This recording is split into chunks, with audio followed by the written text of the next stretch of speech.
Oh, I think you're lying. But it's all good. What do you think of the matches that you've seen so far? Are you surprised by anybody?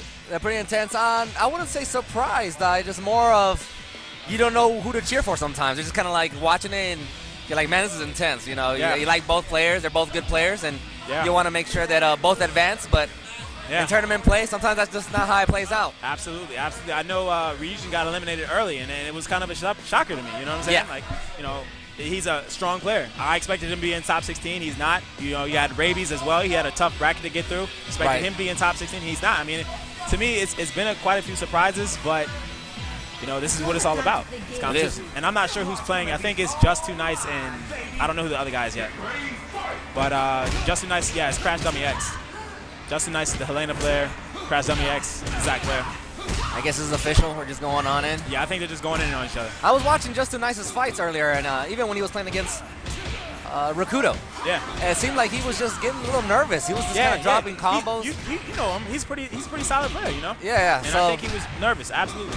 You got maybe got a little bit of tournament jitters. You know, it happens if you haven't really gone to a lot of tournaments, or if this is your first tournament. Absolutely. There's a lot of people with the first tournament here, but he takes that first round. Yep. All right, and word has it that top 16 is going to be completely randomized. I don't know if you had heard that or not. Really? I wasn't sure. It seemed like they were just going to get each pull from on top of each other and they match them up like that. But that's what I was told. We'll find out either way. If it's random, it's going to be crazy. If it's not, it's still going to be crazy. Right. So the only thing, I mean, I can only do a suggestion, and that's only because of the fact that E-Man is potentially fighting me, potentially. Right. And that's fine if that's what it is, but to me it's like, but you don't want to play him because we've been playing each other so much at these tournaments that, you know, we try to avoid it if it's possible. Yeah, I mean, that's how me and Excalibur Blaze are, you know. We're both from the Northeast, and we see each other all the time, and they basically had me and him in Pool 1 and 2, and we were going to end up fighting each other. So I don't know if they're going to change that or not. It'd be nice, you know what I'm saying? But at the same time, you got to do what you got to do. Exactly. It looks like Juss2nyce is over here laying the whooping on Crash Dummy. Yes. And again, we've been joking around this whole time. The commentator's curse, you know, when the commentators start complimenting one player, the other player starts going in. Yeah. It's like a thing that always happens. Like, oh man, he's going in, and all of a sudden he starts getting his butt whooped. Yeah. But he takes that round, so he's going in. Yeah. And this will be game point if Juss2nyce can take this round.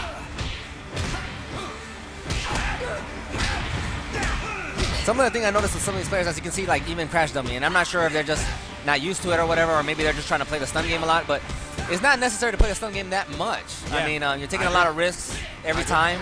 I agree. So, but does Zack actually have the options not to play the stun game? Well, it's either stun and get a small launch, or stun and go for the throw, whichever one you want to do. Right. So either way, you still want to make it seem. You still want to make the other opponent feel like, okay, he's going to launch me. You know what I mean? So that way he's afraid of something, so he can build momentum for a throw. Yeah, I agree with that. Definitely agree with that. Because that's what I try to do with my characters. Yep. You know, make the opponent scared, so that way they go into a mistake. That way you capitalize on that mistake. Exactly. You got to make them afraid of something. Yeah, you know what I'm saying? Absolutely. If you don't make them afraid of anything, then they're just going to keep.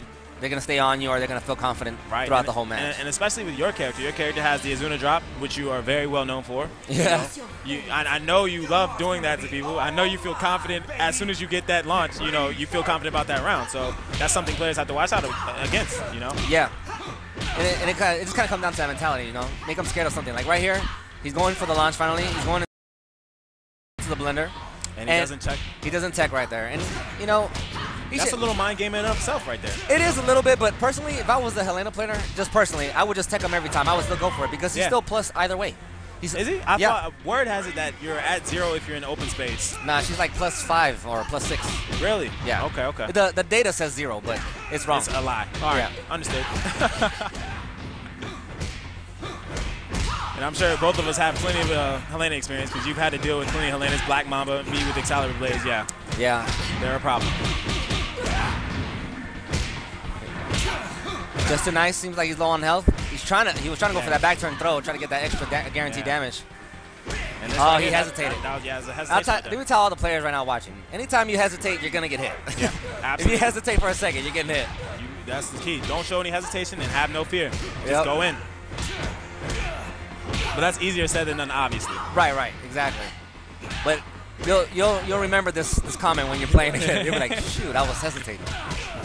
Juss2nyce again, low on health. Oh, nice mid-kick hold, yeah.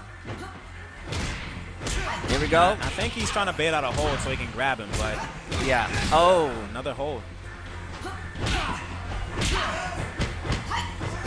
Oh, he got nervous. Yeah, that was a little nervous. He went for the low hold. Yeah. And Zack has some surprisingly good tools if the player can put them together. I mean, he has a good mid punch, a good mid kick, you know, both very fast. He has the speed. Absolutely has the speed. But it just comes down to some of his other tools sometimes, you know, does he have the tools to really make you that scared of something? Yeah, I mean, I feel like Zack has a similar problem that Genfu does, where they've both been in the game for so long, and if you've been playing DOA for any amount of time, they haven't changed that much, you know? Right. Like a Hayabusa, he's changed. Yeah. But a Zack, he's still doing the same thing. Yeah, but it seems like they made it sway a little better now. So. Yeah, I agree with that. Yeah, he kind of needed that to be more evasive. Yeah. The one thing I'm surprised he didn't do was his forward throw doesn't guarantee him anything. So something like Mila, you know what I mean? Right. And I think Juss2nyce is going to take this. He could have taken it, but he got the ground hit. Yeah, he didn't tech. Surprisingly, players need to tech. I keep telling this to players all the time. You need to tech unless you feel like, unless you're playing against Janli. You know what I'm saying? Like when Janli does that forward throw and he does a down punch, you have the option. Don't tech. It's not going to force